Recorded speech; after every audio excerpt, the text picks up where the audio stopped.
Welcome to Never Shut Up. It's your boy Marcellus Wiley, Egyptian lover out here, hitting y'all with this love and these life lessons that we're going to talk through on Never Shut Up, through the sports and entertainment, and cover that media like that media covers everybody else. Support comes from Brinks TV. Thank you guys for logging on. And you notice when you log on, you get 1,000 Brinks bucks. Yeah, I'll be connecting y'all. So thank you guys for all your support and love. And we are sponsored by BetUS. So Wileywins.com is where you go to compete against me and lose against me betting the NFL every single week. I know y'all think y'all beat me, but so far, no luck. But go there, I'll give you a 125% sign up bonus on your first deposit and a $50 free play. That's what we do. Now, you know why we do all of this is because of Project Transition. Go to projecttransition.org and leave a recurring donation. I will send you this book. It's like I gave it to you for free, but you left a donation.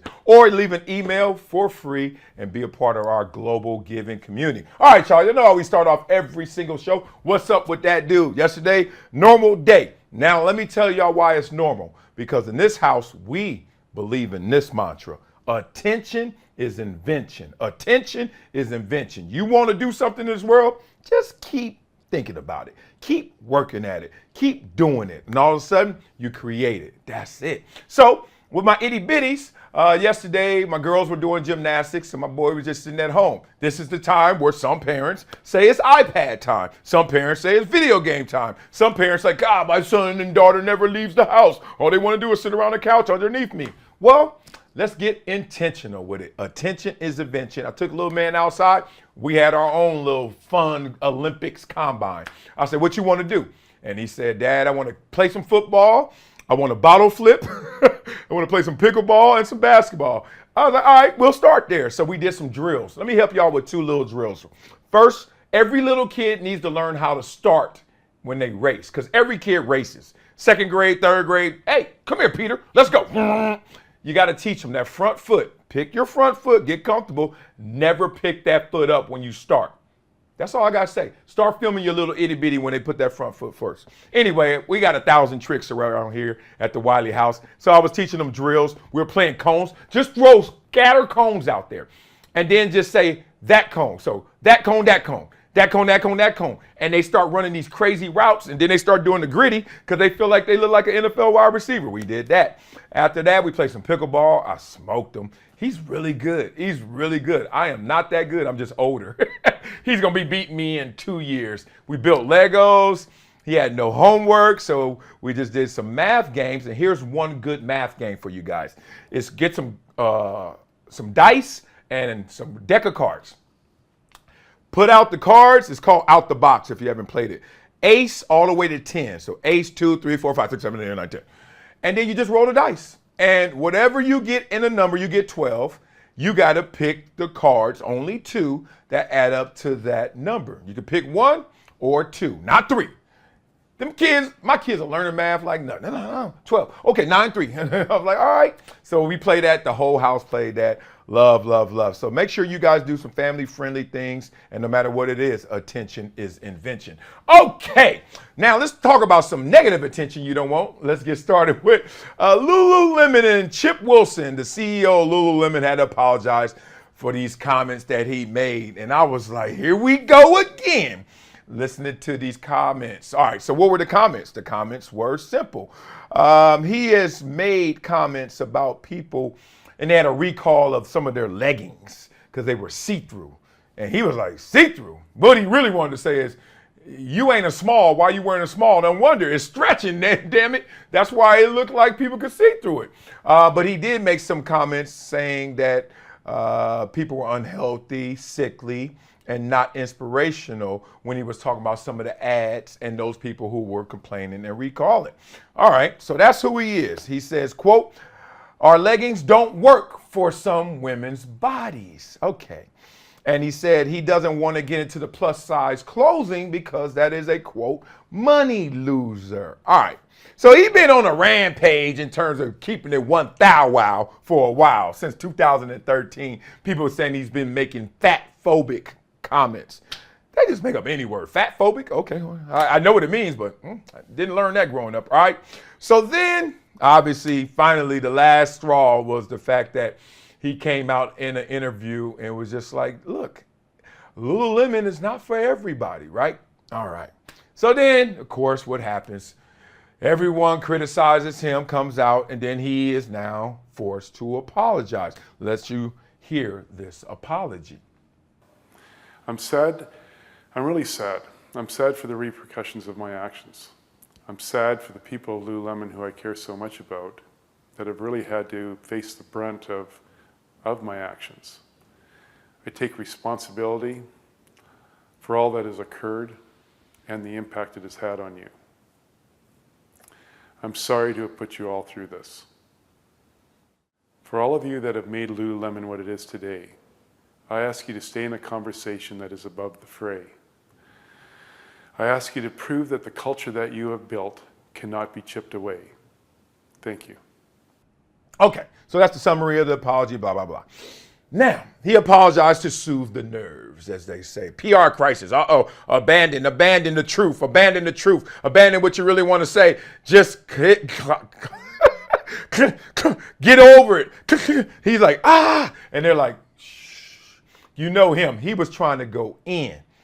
And they were like, you are messing around with our brand. Now, this is Lululemon that won last year in terms of their stock price, 60% increase. So Lululemon, despite Aloe out there killing it too, Lululemon still got a huge chunk of the marketplace. So now, here's the thing that I wanted to talk about, the life lessons. I'm sorry. I'm sorry we live in this world. I know, y'all. This is the world we live in where he can't even say that his brand is what his brand is. Remember this. His brand is sold to everybody, but it's not marketed to everybody. And he wanted to say that. Maybe he should have called me and I could have told him how to say it. But here's the point. He is like, I have a brand. And it's going to be sold to anybody walking in this store. But I am not intending in my brand marketing to go after everyone else. Y'all hear that? Does anyone feel offended? Do you feel offended? I don't feel offended. Okay, but this is the world we live in right now. So people are questioning, what is the coded language really trying to say? You know, everything sounds like you just point out a certain group. Whether that's larger women or you're trying to point out certain demographics of women, right? What are you trying to say? Because you're not sounding like you're saying it. And I think what he's trying to say is exactly what I said. I'm selling this to everybody, but I'm not marketing it for everybody. Why? Because this is specific. He has a athletic leisure brand for workout enthusiasts and those who want to look like they work out when they're crossing the street and they ain't been to the gym in a week, right? That's what Lululemon look like. Are we really going to hold him to the standard of, but that needs to include all? That's interesting. Because I know I go to the store and I'm discriminated against. One, I go to Foot Locker, they be like, we ain't got no 14s. I'm like, all right, whatever. You know, Nike like, yeah, you got to specially order those. Or call your connect, call your rep. I'm like, all right, I get it. You go into certain stores, XXX, that's it. Where the XXX? That little rack over there, and it ain't little. But there's only a few things on it, but it's big. Okay, et cetera, et cetera, et cetera. Everywhere you go, you know, oh, I'm hungry. Oh, all they got is Chinese food. You don't want Chinese food, don't come in. You know what I mean? They ain't saying we only selling to Chinese people. They said, then all we got is Chinese food. Which, it's just weird. I always think like this. I don't know what that is. I just walk around. I'm like, I am not for everything and everything ain't for me. Am I the only one who thinks like that? Oh, man, you don't win everything. And it's okay if you got to take an L in that moment because there's a win somewhere else. What is 2 L's? 2 L's is a W. It's a win somewhere else. But they don't force this man to go out there and apologize just because he doesn't want to sell his brand to plus size women or men. When a lot of the plus size women and men I know, every New Year's has a resolution not to be plus size. He's so crazy. So he's like, look, I ain't selling it to them because they don't even want to be plus size because that ain't a big market. And literally, he got to apologize for saying that. Man, we in a different world. He says, I'm sorry and really sad for people who had to deal with what I said and deal with the consequences of my words. It's hard being a CEO, right? You literally one day you're a billionaire and you're a CEO doing an interview like, man, look, I'm just selling it to people who could fit. If you're small, it's for you. If you're extra large, it's for you. Everybody else with them 9Xs, I ain't selling to you. I don't feel bad. Like Lane Bryant is for the 9Xs. Go to Lane Bryant. Like, tell them to make leggings. It's all good. My mama wore that all day, every day growing up. But then the next day, you went from that billionaire with your chest out like this, what's up? To the next day, I feel sorry for all the people affected by my words. The same dude. And then when they said cut, go off set, he went, man, these mother. It's the world we live in. We asked him to do that acting job. So what do you think of his comments? What do you think of his apology? Beat it up in the comments. You think he's sincere? Whatever. I ain't even tripping on stuff like this. It's just crazy that we live in a world where everyone has to sound like you're thinking of me and talking to me. And that damn well that ain't the way. That ain't the real. So now, speaking of that, let's talk about this, Denzel Washington and social media. Because social media make you think this is the world. Everybody's on social media. Everybody's talking about me. Everyone's liking what I'm saying. Everyone's commenting against me or for me or with me. Everyone's in my world. Oh, I need more likes, etc. Well, Denzel, he broke it down and basically talked about people who are on social media and how that's a big problem. Let's listen to that. Turn it off. That's what I would say. It's hard for young people now because they're hooked. They're addicted.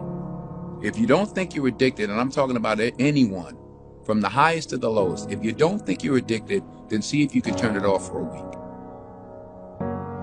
It got quiet in here, didn't it? Didn't it get real quiet? It's a tool. So we should use it. God has blessed us with free will. Now it's free will magnified, free will on steroids. You're free to go in any direction you want. It will allow you, and it's not the enemy. It's just it's just a reflection of our own free will. Oh, and we all want to be liked. But now we want to be liked by 16 million. And will now some of us do anything to be liked?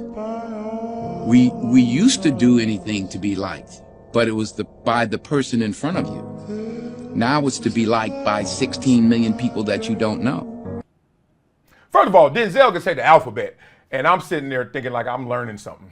Like A, B, C. I'm like, oh, what did he say? You hear him say C?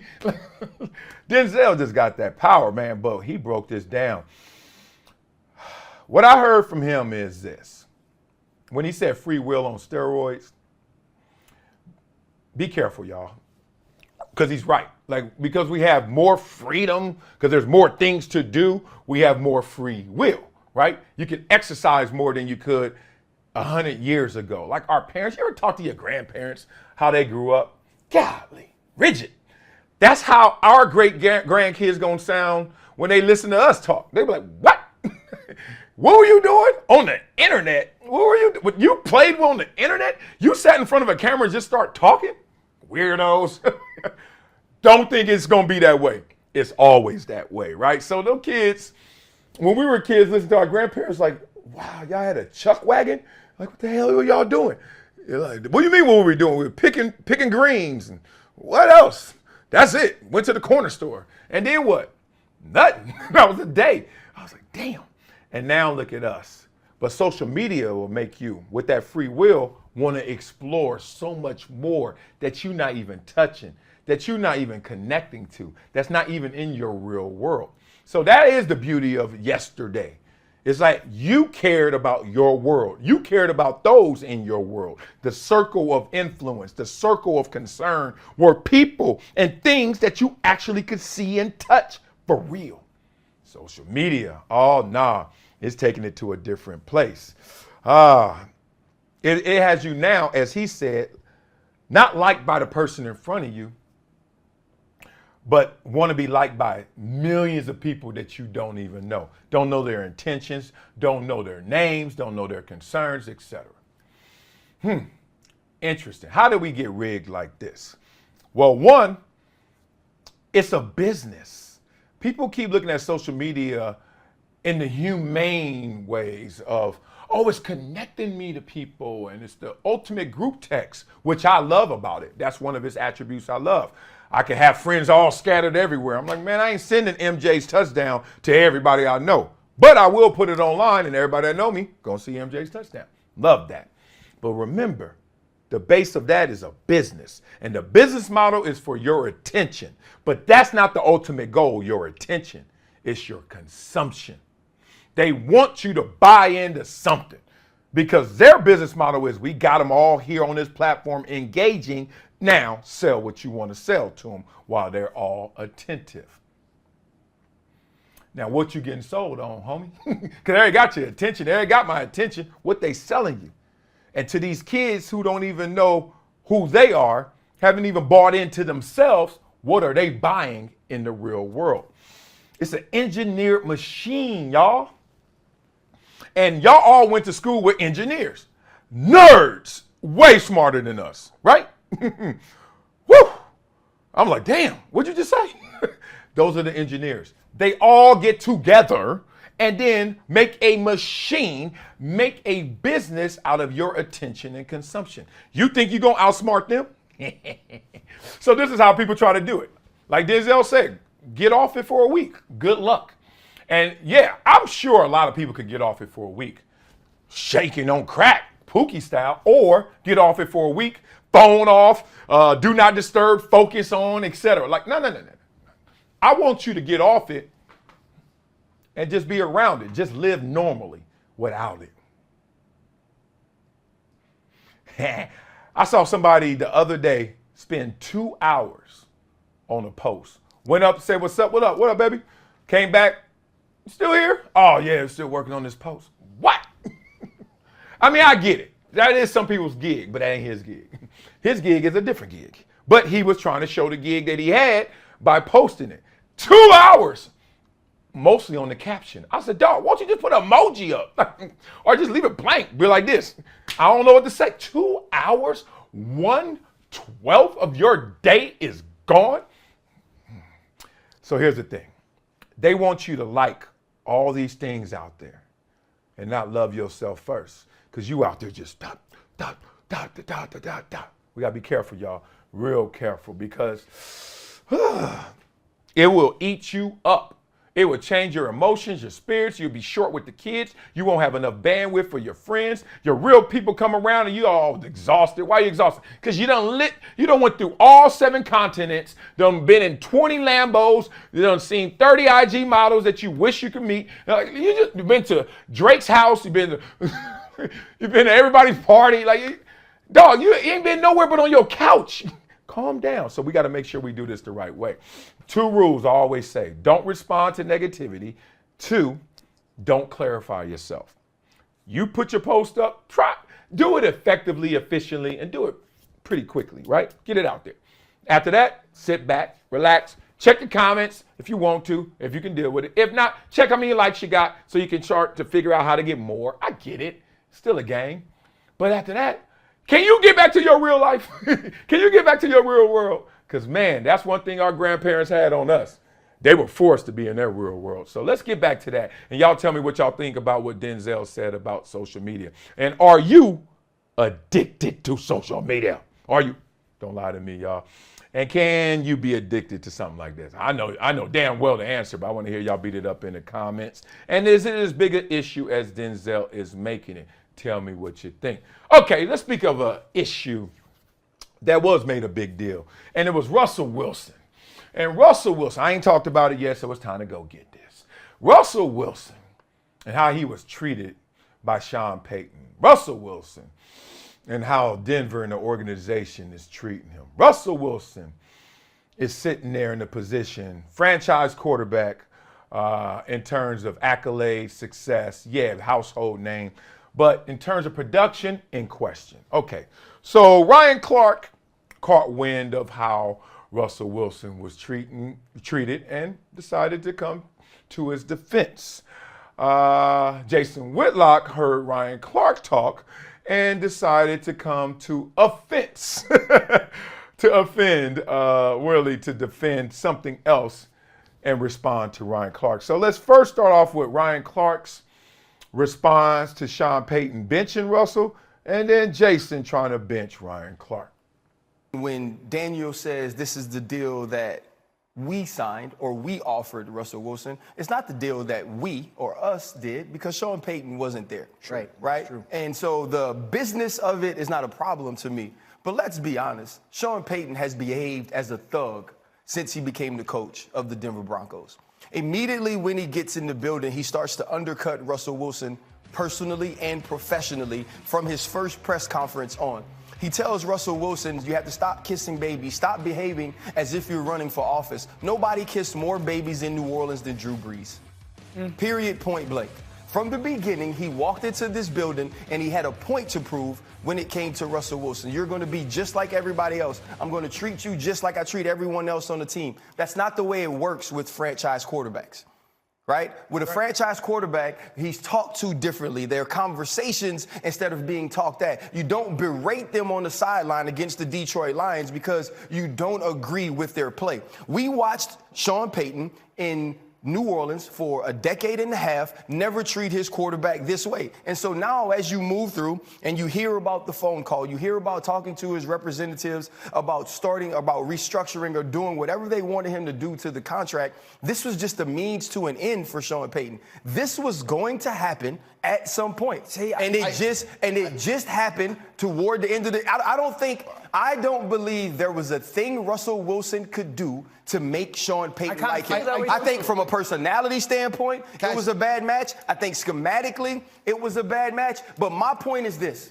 My point is this. Let's hold Sean Payton to some sort of professional accountability. His behavior as the head coach of the Denver Broncos is unacceptable. If I'm the Walton family, I do not want somebody representing me this way. And I want to say this about Russell Wilson, because Russell Wilson takes a hell of a lot of heat.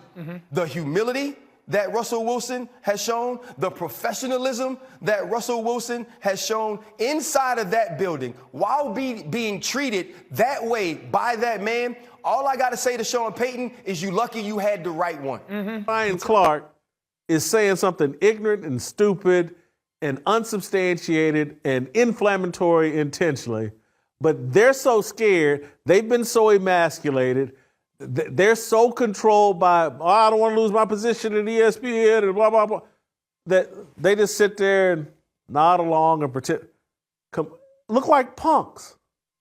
And if you cannot, again, remove the scales from your eyes, remove the racial idolatry, we're in a battle, good versus evil, patriarchy versus matriarchy.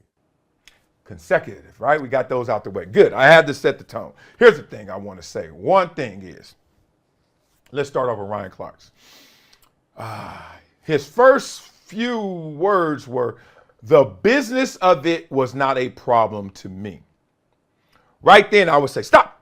They were trying to interrupt them. They were trying to get in there. I don't know if they were in there to support or they were going in there to try and turn it in a different direction. But I would have said, wait. So if the business of it was not a problem to you, Ryan, there should be no problem.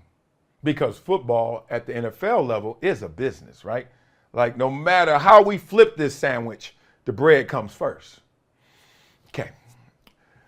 From there, he used the word thug. And I understand why he did it because that's what got our attention, you know? You listen to him say that and you're like, damn, ooh, Sean Payton, thug? You're not... Really? You're trying to map thug on to Sean Payton because you heard Ryan Clark say it. Smart, genius move by Ryan Clark. But Russell Wilson wasn't bullied. He wasn't punked. You know what happens? This is what happened. He was held accountable based on his previous standards of excellence, the compensation that he was commanding, and the attention he always gets. Once you mix that up and you say, okay, now let me watch this guy play, you're like, that's not a franchise quarterback. Russell Wilson has been a franchise quarterback before. But franchise quarterbacks, as Ryan even pointed out, don't get talked to like this. You want to know why? Because he is not a franchise quarterback in their eyes. They're like, that ain't the standard. That is not what we bought. That is not what we bought into. That is not what we paying. And that's not what we should be dealing with, and all this attention, and these are the results. I hear y'all right now, but Russell played better this year. Too little, too late. Remember, when you're not playing well, you're losing people. When you play well, you don't always get them back because somebody's going to sit back and say, that is the definition of inconsistent. Can't be my leader if you're inconsistent. Coach says you can't be my guy if you're unreliable. That means there are times when I'm not going to see you play up to your standard. Too many times. Franchise quarterbacks don't get talked to like that because franchise quarterbacks don't slip or fall off to that degree. And it ain't a huge fall off for Russell Wilson because a lot of people say, well, he was at that level with a number one defense, number one running game, Pete Carroll, et cetera, right? And he got better this year, dare I say, because Sean Payton in the building. Like Sean Payton's so good as a coach and the offensive mind, you can't mess up too much, Russ. But Sean Payton also having Drew Brees before is like, this ain't what I'm calling. That ain't it. My only critique of Russell Wilson on the field is he's off schedule. And I've been saying this for maybe 10 years. Russell Wilson is the king of, I'm going to run the play better when it breaks down, which is great, except if you're a coach, you're frustrated. You're like, dog, run the play that I called because that's reliable. I can't call up what you just did, Russ, even though we got 6 points for it. How many times we going to get 6 points for it? You keep doing all the stuff that you do. Watch it, off schedule, off timing. Then next thing you know, Russell going to break down. How many plays have we seen him throw touchdowns? And it's literally rolling. Oh, he found them. Coaches go like this. They give him golf claps. If he would have hit the slant, we would have had the same result. Like, you know what I mean? Point being, that's my only critique. The personality and all that stuff, man, y'all want y'all son to be like that. Whatever you want to call it, square, you want to say, oh, nerd, whatever. Dog, I like good people, so I ain't mad at his personality. I wish he would say more of how he feels, but I think social anxiety, awkwardness, or just, hey, that's who he is. Whatever it is, you're not going to get the most articulate, charismatic, eloquent guy. But you're going to get somebody who's real with his, right? Russell Wilson is real to his. It's just y'all don't think he real. But he real to his. But Sean Payton was brought in on a mission to clean up this team, get it going in the right direction, course correct, and more importantly, go get Russ. Go get him focused. Go get him back on track, etc.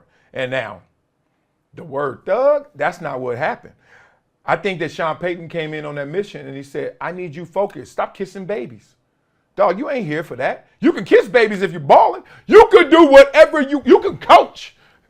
Here's the headset. If you balling, but if you ain't, shut it. And every player, including franchise quarterbacks, every player I've ever been around, including me, gives a coach permission to treat them the way that they're treated. Every player. You know how you give them permission? Through your production. You know how you give them permission? Through your personality. Simple as that. If you balling, permission to treat me better than the rest of them. If I'm all right or suck, permission to treat me like everybody else, or permission to treat me worse than them. If I'm balling, treat me better than them. Permission granted. I never got cut. And I was like, where did that come from? I was like, you know, man, they should have kept me. Man, I was playing better than, you closer to the pack than you should be, right? That's what happens. That's what sports is. That's what ball is. Now, there are cap casualties, but even a cap casualty, look at them, always drop the notch.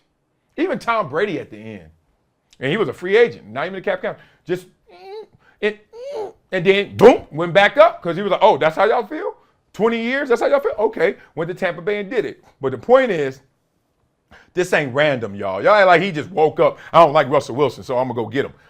Russell Wilson gave him years, even the late Seattle years. That's why Pete let him go. Even then, he has given enough film to coaches to say, you can come at me, challenge me, because the way I'm playing is not separating myself from the pack. Simple as that. Now with Whitlock, the only thing that caught me was the fact that He said to the people on the set, everybody up there looked like punks. I'm going to say this. I don't say it like this. I say it like this. Successful people, and more than ever right now, successful people won't compromise their social status, won't compromise this comfort for their truth or the truth. More than ever. Just make sure you look at life that way. Those who you look, see, this is what's weird about it. People look up to people. And they're, oh my God, that's so-and-so. But remember, so-and-so is not about to step in it to keep directing you the right way, the most authentic way, the most positive way, the truthful way. No, they're protecting that rare air that they're in. So stop looking up to people for direction. Look up to them because they can do what they do great. Now figure out what you do great and go do it. And it's going to be different than them.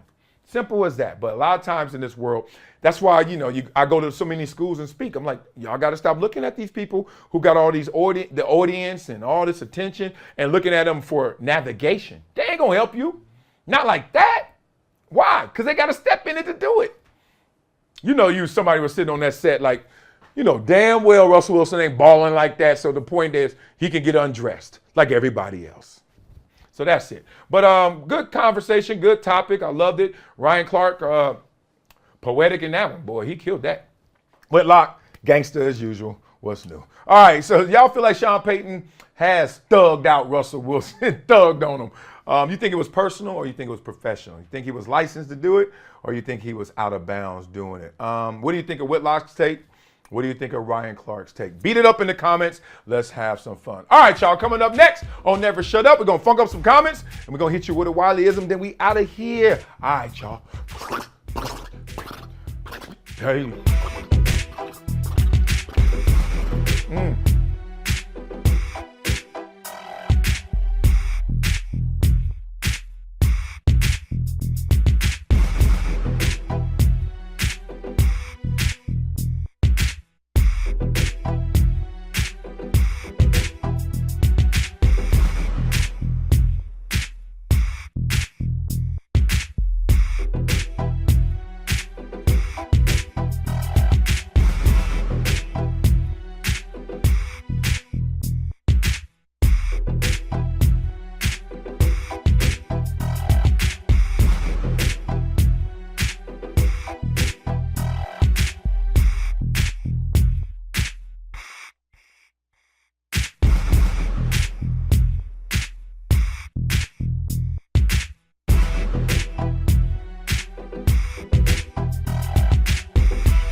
Welcome back to Never Shut Up. It's your boy Marcellus Wiley. Ooh, we about to funk up some comments after we log on to projecttransition.org and leave an email or recurring donation, and this hits your mailbox and let the drummer get wicked. Now let's talk about these comments right here. Y'all tripping out here. Ooh, that Cat Williams still alive out here, boy. We talking about it. Let's go get it. But first, let's go to the Pro Bowl. Boring. Pro Bowl only last year because they tried something. Down, down, down. Here's my pitch. Football dunk contest over the goalpost with pad or no pads or dunk of each. And a dat dude dunk just to see big fellas that can get up. You watching?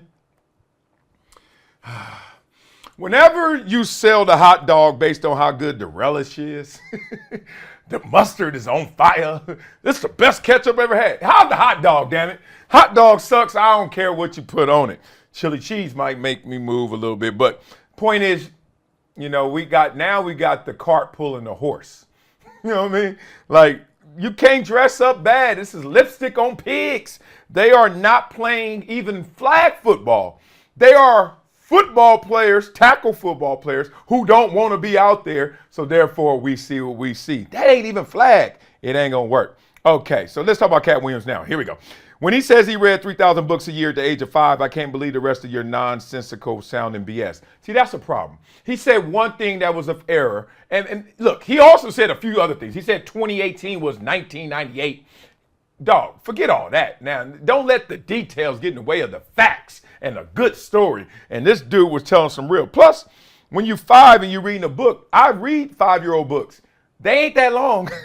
3,000 is way too many, but they ain't that long. All right. When you say you've turned down 50 million 5 times, I thought he said 4, in your career, you just want to keep your virgin beehole. When you say you can run a 4.140 over the age of 50, when you preach and contradict yourself in every sentence, I don't think you're a real or speak facts. Okay. Now, so we got the date. That's a lie. 3,000 books a year, that's a lie.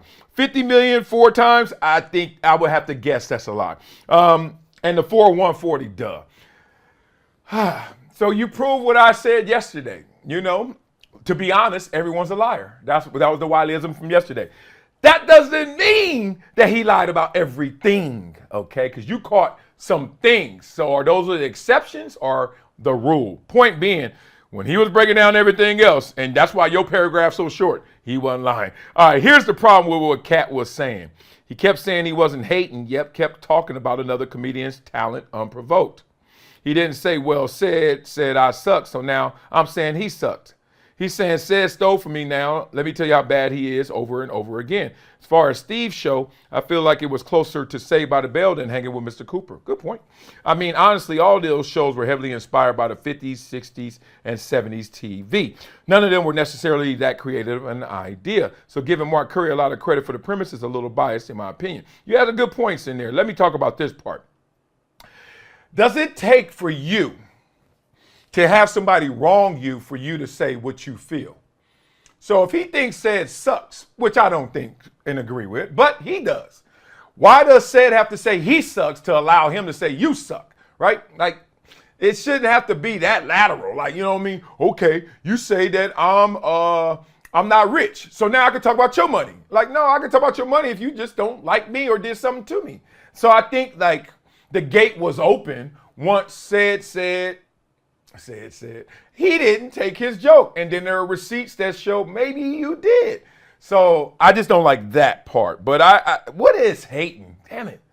Like, I remember Whitlock used to always say, do not say hate. He hated when people said hate. Because he was like, it's not hate, it's just disagreement. And I used to be like, dog, stop being so semantical. But then I kind of understood what he was saying. It's like, we can't disagree properly if every time you say something, you just like, oh, you hating. Like, no. Actually, the way you start a race, you should look down. Oh, stop hating. When I take off, I look up. No. Look down. Nah, you're a hater. I'm faster than you. Oh, God. So, it's just a little something there. On a comedic scale from 1 to 10, Cat 7. Okay. Smiley 5. All right. Cedric 6. All right. Good points. Steve 3. Kevin 2. DL 8. Bernie 10, and he's dead. Faison, honorable mention for Big Worm. Chris Tucker 3. Cat is kind of right. Most of these cats are not funny in real life. Woo. Man, I don't see Eddie Murphy there, which is, my era. But point being, Cat is funnier than everybody except DL. And Cedric can get him if he really put in work like that. But Cedric on to other stuff like Steve Harvey. Cat naturally is funnier than all the rest of it. Chris Tucker had his moments though, but Chris Tucker they all pivot. If they can pivot, they pivot and then they get out this game. I loved it. Watched it 3 times. The truth hurts. B said, keep my name out of it and I won't respond. They called him and he answered. I love that. All right, this is why Aaron Rodgers has too much time on his hands. Isn't he supposed to be focused on recovery to get back to what matters, playing football? You can talk about Jimmy Kimmel and recover and go to rehab. Stop that. Point being, it's not good for the image of the Jets. It's not good perception right there. A-Rod has too much time on his hand. You said the same thing twice. Okay, good. Now, let's get into some Wileyism. It is Friday. My head is in the parking lot. I got to make this call in a few minutes, so let's get to it. Yeah. What do they say when there's nothing to gain? Y'all know what that means? You know how they talk about character and integrity is what you do when no one's watching? And I'm living in this era where 2024 starts off with an incredible Cat Williams interview, which comes off of the heels of all of these people out there recalibrating events and circumstances, and facts are changing and all these different recollections. Like it seems like social media is nothing but, oh, this happened in 1999. No. And then a bunch of people just say, this is what really happened. And my version is this and my version is that. And I was like, damn, everybody got something to gain from it.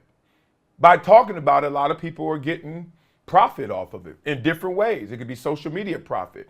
It could be just status and clout. It could be just the fact that, hey, I'm over here saying something about you, which I know will give me notoriety, right? That clout. Here's the thing. What do they say when there's nothing to gain? When you're around somebody and, yeah, this, you can't sue me for this, so you have nothing to gain. Yeah, I'm not going to give you any money because of what you said. I'm not going to give you any views, any likes. What you going to say now? Just 2024, watch that metric. What do they say when they have nothing to gain? Usually they say nothing. Or what they say stays between them. Or it stays private, right? So just be careful, because even though I love Cat Williams' interview, I know he's going to create gremlins. And the gremlins are going to be people trying to do the same damn thing, but they ain't going to be as good and not going to be as authentic. And all they doing it for is some gain. So it happens in your world, in your circle too, especially if you have influence, celebrity, money, whatever it may be. People start doing stuff just to get something from you. Oh, the day I got drafted, my life changed immediately. My uncles and aunties and cousins, everybody start acting different. Not even in a malicious, negative way, just different. So always use this metric when you're looking at people, listening to people, social media, real life. What do they say when there's nothing to gain? That'll do it for this week's episode of Never Show Up. Oh man, that was all good. And I'm gonna make my meeting. Love for you guys. Have a beautiful weekend. Play with your itty bitties. Go grab somebody else itty bitties and hang with them. Make sure they feel the love from the family and the village. Have a great weekend, y'all. I will. Go Chargers. Beat the damn Chiefs. We ain't making the playoffs, but at least that's our win. Super Bowl playoffs, something.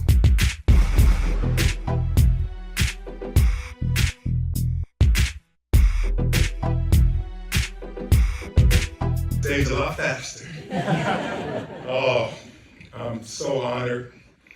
I'm so inspired to be here, and thanks Shine Global for this award, to be recognized for doing the right thing, to be recognized for doing good things, and trying to inspire others for their own greatness. I'm just a kid from Compton who, at an early age, had to look inside to find my opportunities, because on the outside, there were so many whispers and sometimes yells of I couldn't make my dreams a reality. And thought that was very unfortunate, but I was thankful that I never internalized that chorus that was around me. I was a kid that understood that you had to be greater than your greatest excuse.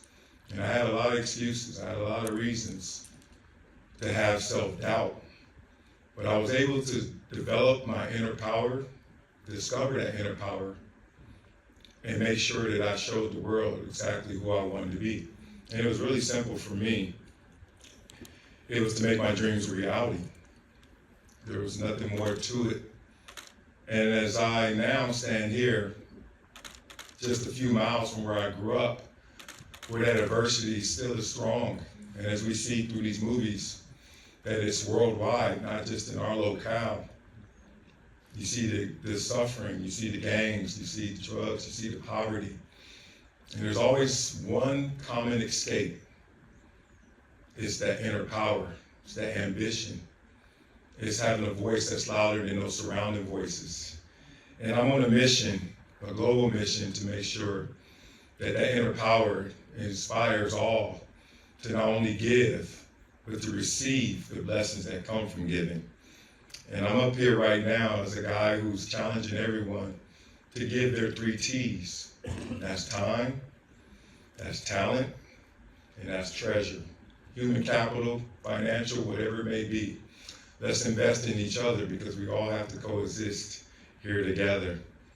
And as I look around and I have a foundation that really inspires these kids to become their greatest version of themselves, and to look in the mirror to make sure that they're greater than their greatest excuse. It gives me my greatest passion. I was a kid who wanted to be a school teacher, but because of my height, weight, and speed, I became a football player. So I took that helicopter ride up as high as I could, but as I was ascending, I never forgot that I was once one of those fork-in-the-road kids who was shot at many times, who had to navigate around adversity every single day, who had to waste so much of his brain power just trying to get home every day. And so many experiences that sometimes you become desensitized to. But in reality, that is someone else's reality. So I'm so thankful to stand in front of all of you guys as an example of the kids that we're trying to affect, the underserved, the underprivileged, those who are told that their hardships are greater than who they are. But hopefully we can inspire them all to look inward, because everything they want out there is already in here. Appreciate you guys. BetUS, America's favorite sportsbook, where you can bet on everything, anytime. Sportsbook, casino, horse racing, live betting, and more. We have the best bonuses in the industry. That's right. Get a 125% sign-up bonus, and to celebrate our 30-year anniversary, we're giving up to 30 risk-free bets, a truck, Super Bowl tickets, and more. Don't miss out. Play smart. Join now. BetUS, where the game begins.